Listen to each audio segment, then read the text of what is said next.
Every family has secrets, but some secrets can destroy relationships in seconds.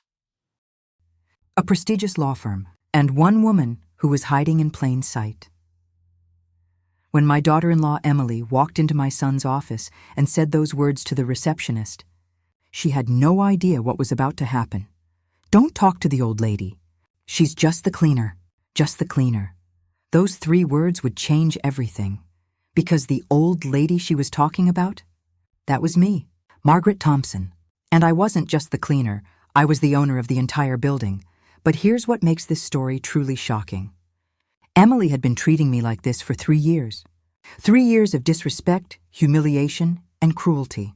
She never knew the truth. My son never told her. And I never said a word. Why? Because I wanted to see who she really was when she thought no one important was watching. And what I discovered will make you question everything you think you know about family, respect, and the masks people wear. In the next few minutes, I'll reveal how a mother's undercover mission exposed a daughter-in-law's true colors. You'll discover why I pretended to be poor for 3 years. And you'll learn the devastating moment when Emily finally realized her mistake. But the biggest twist? That's not even the most shocking part of this story. The truth behind why I did this will shake you to your core. Let me show you exactly how this happened, and why sometimes the people closest to us are the ones we know the least. Let me take you back to where this all started. 3 years ago, my son David met Emily at a charity gala. She was beautiful, charming, and successful. She worked in marketing for a tech company. She came from a middle-class background and seemed perfect for him. They dated for 8 months. Then David proposed. I was thrilled. David was my only child. After losing my husband to cancer 5 years earlier, seeing my son happy again brought me joy. But something felt off at the engagement party. Emily was sweet to me in front of David, but when he left the room, her smile vanished. She became cold, distant. She checked her phone instead of talking to me. I brushed it off. Wedding stress, I thought. The wedding was lavish. Emily's parents borrowed money to contribute. They wanted everything perfect. I offered to help, but Emily refused. "We've got it covered," she said with a tight smile. After the wedding, things got worse. Emily moved into David's apartment. I owned the building, though she didn't know that. I owned several properties in the city. My late husband and I built a real estate empire over 30 years, but I dressed simply. I drove an old car. I lived in a modest home. Why? Because money changes how people see you.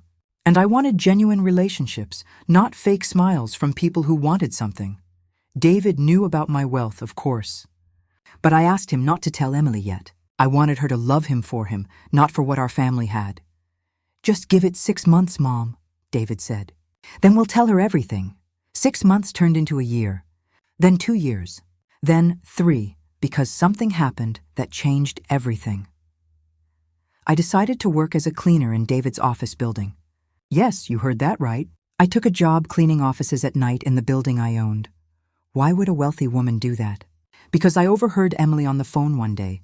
I was visiting David's office, waiting in the lobby. Emily didn't see me. She was talking to her friend about the old hag she had to deal with. Me. She was talking about me. "David's mom is so embarrassing," she laughed. "She dresses like a homeless person. Thank God David didn't inherit her taste. I can't believe she raised someone so successful." My heart sank. But I didn't confront her. Instead, I hatched a plan. I wanted to see the real Emily, the Emily who appeared when she thought no one important was watching, so I became invisible. I became the cleaner. Now here's where things get really interesting. The cleaning company that serviced David's law firm was one of my investments. So getting hired was easy. I started on a Monday night. Emily had no idea. David thought I was crazy, but he trusted me. "If this is what you need to do, Mom, I support you," he said. That first week opened my eyes. Emily came to the office frequently. She'd bring David lunch. She'd meet him after work. And she'd completely ignore me as I cleaned. Not just ignore. She treated me like furniture. I'd be wiping down tables in the conference room. She'd walk in, talking loudly on her phone, and drop her coffee cup on the table I just cleaned. No, excuse me, no, thank you. Nothing. Week 2, it escalated. Emily started meeting her friends at David's office. They'd use the conference room for their girls' nights when David worked late. I'd clean around them. One night I heard everything. "David's so generous," Emily said to her friend Rachel. "He pays for everything. Dinners, vacations, my car payment. I barely spend my own money anymore." Rachel laughed. "You're so lucky. Does his mom help you guys out?" Emily's face twisted. "His mom? Please." "She's useless.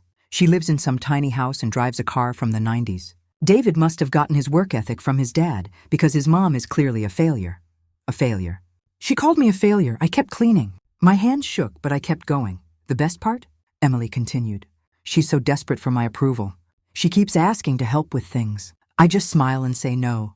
Why would I want her involved in my life?" I wanted to throw the cleaning spray at her, but I didn't. I kept listening, because the next revelation was even worse. Emily's friend Jessica arrived. She brought wine. They got louder. "So when are you and David having kids?" Jessica asked. Emily groaned. "Ugh, not for a while. I'm not ready to ruin my body. Plus, can you imagine having David's mom as a grandmother to my kids? I'd have to see her constantly. I'm already planning to move us across the country in a few years. Away from her." My blood went cold. She was planning to take my son away, and any future grandchildren, but I still didn't break character.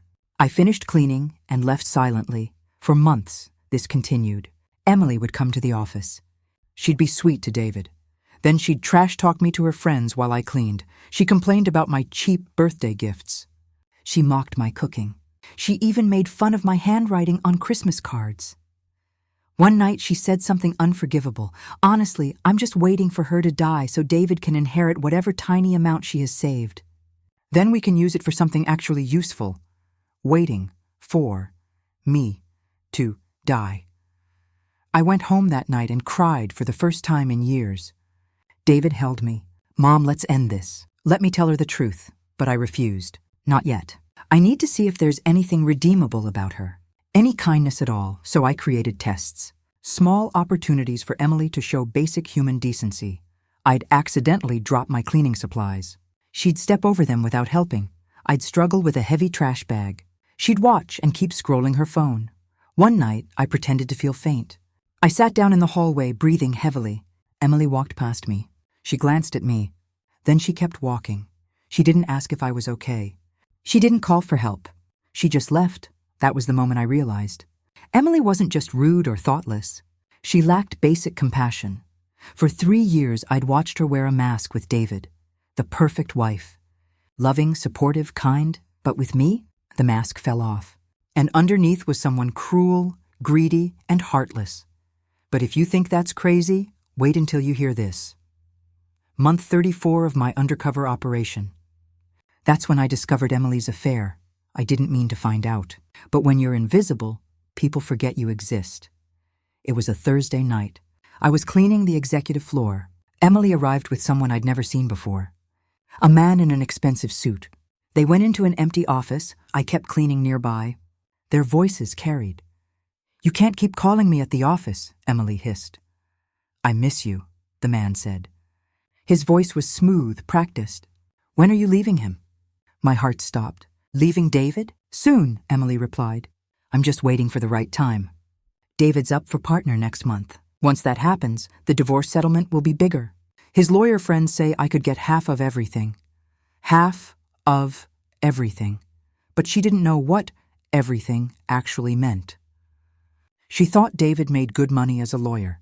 She had no idea about the family wealth, the properties, the investments, the millions. The man laughed. "You're brilliant."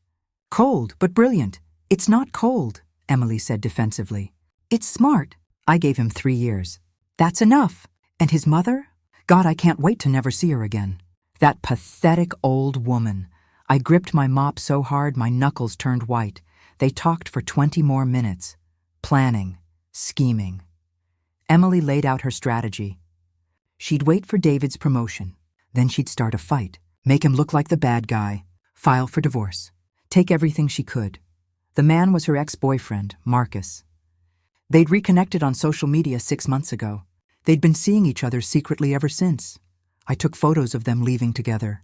I recorded snippets of their conversation on my phone. I documented everything, but I still didn't tell David. Not yet. Why? Because I wanted Emily to reveal herself, not just to me, but to David. I wanted him to see who he married without me having to be the villain. So I waited for the perfect moment. That moment came 3 weeks later. David got the promotion. He was officially named partner at his law firm. It was the proudest moment of his career. He called me crying with joy. The firm threw a celebration party. It was held at the office on a Friday night. Everyone was invited. Partners, associates, staff members, and yes, even the cleaning lady. Emily didn't know I'd be there. She assumed the help wouldn't attend, but I RSVP'd. I wore my cleaning uniform, and I arrived early to help set up. The party started at 7. Emily arrived at 7:15, dressed like a movie star. She clung to David's arm, playing the proud wife. She gave a speech about how supportive she'd been, how she'd sacrificed for his career, how proud she was. Everyone clapped. David beamed. He loved her. He truly loved her. My heart broke watching him. But then Emily's phone rang. She excused herself. She stepped into the hallway. I followed, pretending to collect empty glasses. It was Marcus. I could hear his voice through her phone. "Baby, when are you telling him?" Marcus asked. Emily glanced around. She didn't see me in the corner. Soon, maybe next week. I just need to enjoy tonight first. Play the dutiful wife one last time, she laughed. It was cold and calculating. Good, Marcus said. Because I'm getting impatient. I want you out of there. I know, Emily cooed. Just a few more days. Then I'll file the papers and we can be together. She hung up. She checked her makeup in her phone camera. Then she walked back to the party, smile in place. I stood there, shaking. This was it. This was the moment everything would come together. But I needed one more piece. I needed David to see her true face with his own eyes. So I arranged a meeting. I told David I needed to talk to him urgently, privately. At his office the next day, Saturday morning. He agreed, concerned. Mom, what's wrong? Just meet me tomorrow. 10 a.m. Bring Emily. Tell her I have news about selling my house and I want her input. David was confused, but agreed. That night, I barely slept. I prepared everything. The photos, the recordings, the documents showing my ownership of the building. Tomorrow, Emily would walk into that office and her world would explode. But I had no idea just how explosive it would get. This brings us to the most shocking discovery of all. Saturday morning, 10 a.m. I arrived at the law firm wearing my cleaning uniform. David and Emily were waiting in the conference room. Emily looked annoyed. David, why did your mom ask me to come? I have brunch plans. She said it's important, David replied. Just hear her out, okay? I walked in carrying my mop and bucket. Emily's face showed pure disgust. Seriously? Emily said. She wants to talk about her house and she couldn't even dress properly? This is embarrassing, David frowned. Emily, that's rude. It's true, she snapped. Then she turned to me. Make this quick. I have places to be. I set down my cleaning supplies. Then I pulled out a folder from my bucket. Emily, I said calmly. Do you know who owns this building? She blinked. Some company, I guess. Why does it matter? Thompson Holdings, I said. That's the company. Do you know who owns Thompson Holdings? Emily shrugged. No, and I don't care. Can we get to the point? David was watching me carefully. He knew something was coming. I opened the folder. I pulled out property deeds, financial statements, everything with my name on it. I own Thompson Holdings, I said, which means I own this building. I also own the apartment you and David live in, and 12 other properties across the city. Emily's face went blank. What? I'm not poor, Emily, I continued.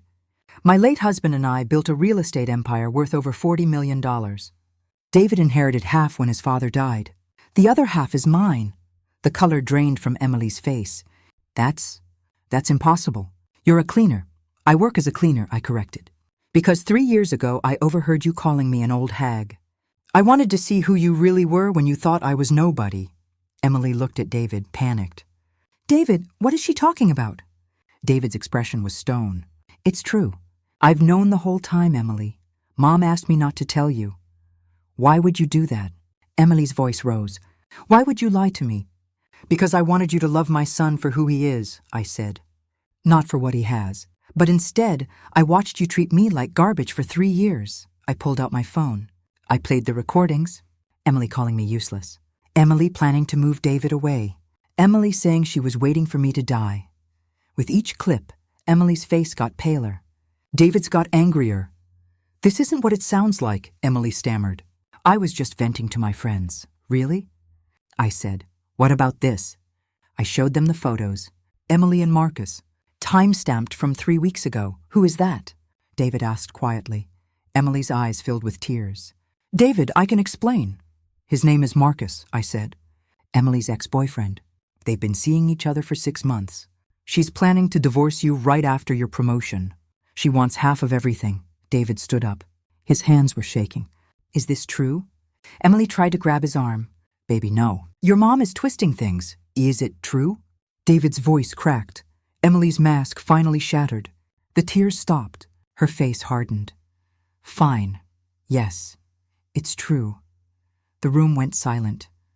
"I was going to leave you," Emily said coldly, "because living with you meant dealing with her." She pointed at me. I couldn't take it anymore. The boring family dinners, the cheap gifts, the constant reminders of your pathetic mother. Pathetic? David's voice was barely a whisper. "Yes," Emily hissed. "I thought you were different from her, self-made, successful. But now I find out your success was built on family money? You're just another rich kid who had everything handed to him." "I built my career myself," David said. "Mom's money had nothing to do with my job." "Please," Emily scoffed. "You think you'd be partner without connections? Without the confidence that comes from knowing you have a safety net?" She turned to me. "And you're a sick woman. Who pretends to be a cleaner to spy on their son's wife? What kind of psycho does that?" "The kind who wants to protect her son from a gold digger," I replied calmly. Emily's laugh was bitter. "Gold digger?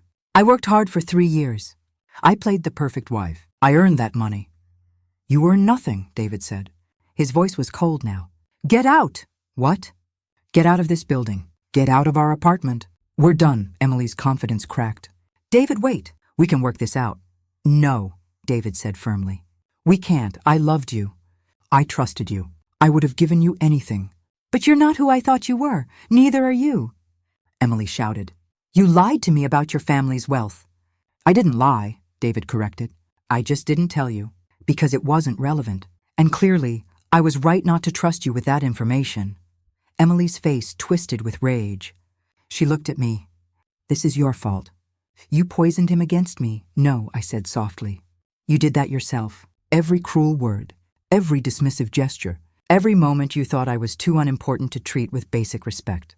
That was you, Emily, not me." Emily grabbed her purse. "Fine, I'll leave. But you'll regret this. Both of you." She stormed toward the door. Then she stopped. She turned back to face us. "You want to know the truth?" Her voice was venomous. "I never loved you, David. Not really. You were a means to an end, a stepping stone. And your mother? She's a bitter old woman who couldn't stand to see you happy." David didn't respond. He just stared at her. Emily's final words before leaving. "I hope you both die alone." The door slammed. She was gone. David sank into a chair. He put his head in his hands. For a long moment he didn't speak. Then he looked up at me. Tears streamed down his face. "Mom, I'm so sorry. I'm so sorry she treated you that way. I should have seen it." I sat beside him. I took his hand. "You loved her. Love makes us blind sometimes." "That's not your fault. How did you do it?" David asked. "How did you endure 3 years of that?" "Because you're my son," I said simply. "And I'd do anything to protect you." We sat there together, mother and son, broken but together. But the story doesn't end there. So what does all this mean for us today? What happened next shocked everyone, including me. Emily didn't disappear quietly. She fought back. She hired a lawyer. She claimed David had deceived her about his finances. She demanded spousal support. She wanted half of everything David earned during the marriage. Her lawyer was aggressive. They painted me as a manipulative mother who sabotaged her son's marriage. They called my undercover operation entrapment. The case made local news. "Wealthy mother poses as cleaner to spy on daughter-in-law." The headlines read. Some people supported me. They said I was protecting my son. Others called me controlling and invasive. The court battle lasted 8 months. It was brutal. Emily's lawyer presented her as a victim, a woman who married for love, only to discover she'd been lied to by a family who treated her as an outsider. Our lawyer presented the evidence. The recordings, the photos of Emily with Marcus, the proof of her affair and her plan to divorce David for money. In the end, the judge ruled in David's favor. Emily received nothing. The prenup David had insisted on, thank God, protected his assets. Emily's infidelity voided any claim to spousal support. She walked away with nothing but her own belongings and her car, which David had bought her, but the damage was done. David was heartbroken, not because he lost Emily, but because he'd wasted 3 years on someone who never truly loved him. He blamed himself. "I should have seen the signs, Mom. I should have known." I reminded him, narcissists are experts at hiding who they are. She fooled a lot of people, not just you. The experience taught both of us valuable lessons. Lessons I want to share with you now. First, character reveals itself when people think no one important is watching. Emily was charming and lovely when she thought it mattered. When David was around, when his colleagues were watching, when there was something to gain. But with me, the powerless cleaner, she showed her true self. This is a crucial test for any relationship. How does your partner treat waiters? Janitors, customer service workers? People who can't do anything for them? That's the real character test. Second, money changes everything, which is why hiding it can be wise initially. I don't regret not telling Emily about our wealth right away. If I had, she would have adjusted her mask. She would have been sweet to me from day one. And David never would have seen her true nature. When people know you have money, they treat you differently. Not always intentionally, but it happens. By hiding my wealth, I got to see authentic behavior, raw and unfiltered. Third, trust your instincts about people, even when you want to be wrong. From that first engagement party, I felt something was off about Emily, but I ignored it. I told myself I was being overprotective. I should have trusted that instinct sooner. If something feels wrong about someone, pay attention. You're picking up on subtle cues your conscious mind hasn't processed yet. Fourth, respect is the foundation of all relationships, including family relationships. Emily didn't respect me. She didn't respect David either, not really. She saw us as tools to get what she wanted. Real love requires respect. Without it, everything else is just performance. Fifth, going undercover was extreme, but it saved David from a worse fate. Some people criticized my methods. They said I was manipulative, invasive, wrong. But here's what those critics don't understand. If I hadn't gone undercover, Emily would have waited until after David made partner. She would have divorced him. She would have taken half his assets, maybe more. She might have gotten pregnant first, trapping him in her life forever. My extreme method protected my son from a much worse outcome. Was it unconventional? Yes. Was it necessary? Also, yes. Sixth, the divorce affected David deeply, but also freed him. For months after Emily left, David struggled. He went to therapy. He threw himself into work. He questioned his judgment in relationships, but slowly he healed. He realized he'd been living with someone who drained his joy, someone who made him doubt himself, someone who was never really his partner. Ending that relationship, though painful, was actually a gift. Today, 2 years later, David is thriving. He's dating someone new, someone kind, someone who treats everyone with respect, including me. He's happier than I've seen him in 5 years. Seventh, some people marry for the wrong reasons, and that's more common than we think. Emily isn't unique. There are countless people who marry for status, money, or convenience rather than love. They're good actors. They play the role, sometimes for years or even decades, but eventually the mask slips, and the truth comes out. The question is, will you be paying attention when it happens? Eighth, standing up for yourself matters, even when it's uncomfortable. I could have confronted Emily early on. I could have told David immediately after I heard her trash-talking me, but I didn't. I wanted undeniable proof. I wanted David to see the truth for himself. That took patience. And humility, and a willingness to be insulted and disrespected for 3 years. But it was worth it, because now David knows, completely, undeniably, and he'll never doubt whether leaving Emily was the right choice. Ninth, family bonds are tested by crisis, not by comfort. Before Emily, David and I had a good relationship. But we'd never been tested. This crisis tested us, and we came through stronger. David learned that I would sacrifice my pride for his well-being. I learned that he valued my judgment, even when it was hard to hear. Our bond today is unbreakable, built on proven trust, not just assumed love. 10th, the truth always comes out eventually. Always. Emily thought she could fool everyone forever. She thought she could play her role, execute her plan, and walk away rich. But the truth found its way out. Through my investigation, through her own carelessness with Marcus, through the mask slipping, lies have a shelf life. Eventually they expire, and the truth emerges. Looking back now, I don't regret my decision to go undercover. Yes, it was painful. Yes, it was humiliating at times. Yes, some people think I'm crazy, but I saved my son from a woman who would have destroyed him emotionally and financially, and that's worth every moment I spent mopping floors while being called pathetic. Before we wrap up, there's one final thing you need to know. 6 months after the divorce was finalized, something unexpected happened. Emily reached out. She sent David an email, then another, then a letter, all saying the same thing. She was sorry. She'd made mistakes. She wanted to apologize. David ignored them all. But Emily persisted. Finally, she showed up at his office. The receptionist called David. He considered refusing to see her. But curiosity won. He agreed to meet, but only if I was present. Emily looked different, thinner, tired. Her expensive clothes were gone, replaced by simple jeans and a sweater. She sat across from us in the conference room, the same room where everything had exploded. "I'm not here to ask for anything," she started.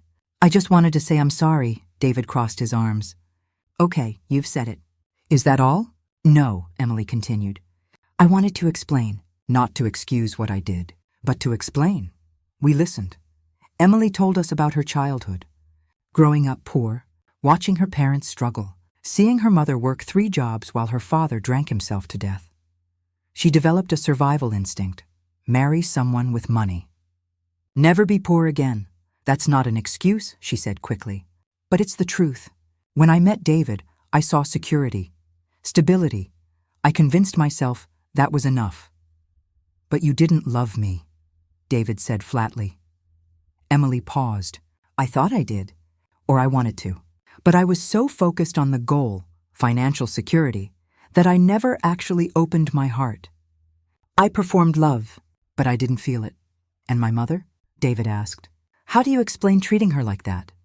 Emily looked at me. Her eyes were red. "That's the part I'm most ashamed of. You reminded me of my own mother, hard-working, humble, and I hated my mother for being weak, for accepting poverty, for never fighting back." She took a shaky breath. "When I saw you, I saw everything I was trying to escape. So I was cruel. I pushed you away. I treated you like you didn't matter. Because in my twisted mind, you represented failure." I didn't respond. I just watched her. "Margaret," Emily said directly to me, "what you did, going undercover, it was brilliant. And necessary. I would have destroyed David. I was already planning it. You saved him from me." That admission hung in the air. "I lost everything," Emily continued. "My marriage, my apartment. My friends took David's side. Marcus dumped me when he realized there was no money. I'm back in a studio apartment, working 2 jobs. I'm back where I started. But this time I understand something I didn't before." "What's that?" David asked. "You can't build a life on lies," Emily said. "I lied to you.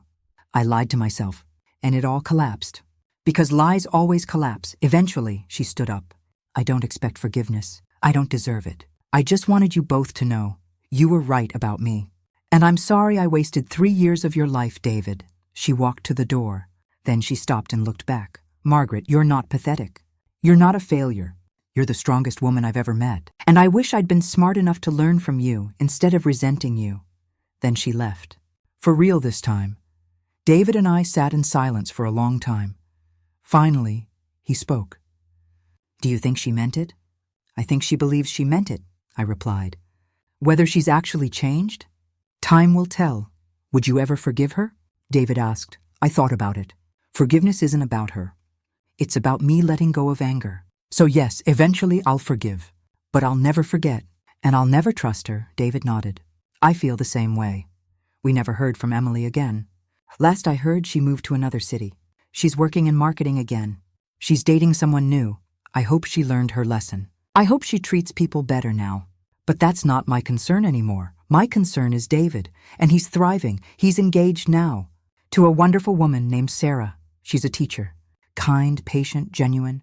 She treats everyone, including me, with respect. Sarah knows the whole story. She thinks my undercover operation was genius. I would want a mother-in-law like you, she told me once. David and Sarah are getting married next spring. I'm helping plan the wedding. Sarah actually wants my input, unlike Emily. The whole experience taught me something profound about family, trust, and truth.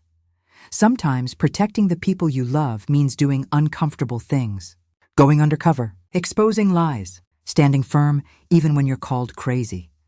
Because real love isn't just about supporting people's choices. Sometimes it's about saving them from their own blind spots. David couldn't see who Emily really was. He was too close, too in love, too hopeful, so I had to see for him and show him. Even though it hurt both of us, that's what parents do. We take the hits so our children don't have to. Looking back, would I do it again? Absolutely. Without hesitation, because my son is safe. He's happy. He's with someone who truly loves him. And that old lady they called just the cleaner? She turned out to be the one who cleaned up the mess before it destroyed her son's life. Sometimes the most powerful people in the room are the ones everyone underestimates. Remember that next time you see a cleaner, a waiter, a janitor, or anyone society tells you doesn't matter. They might just be the most important person there, and they're definitely watching, listening, remembering. If this opened your eyes, stick around. Because what happens next will change everything you thought you knew.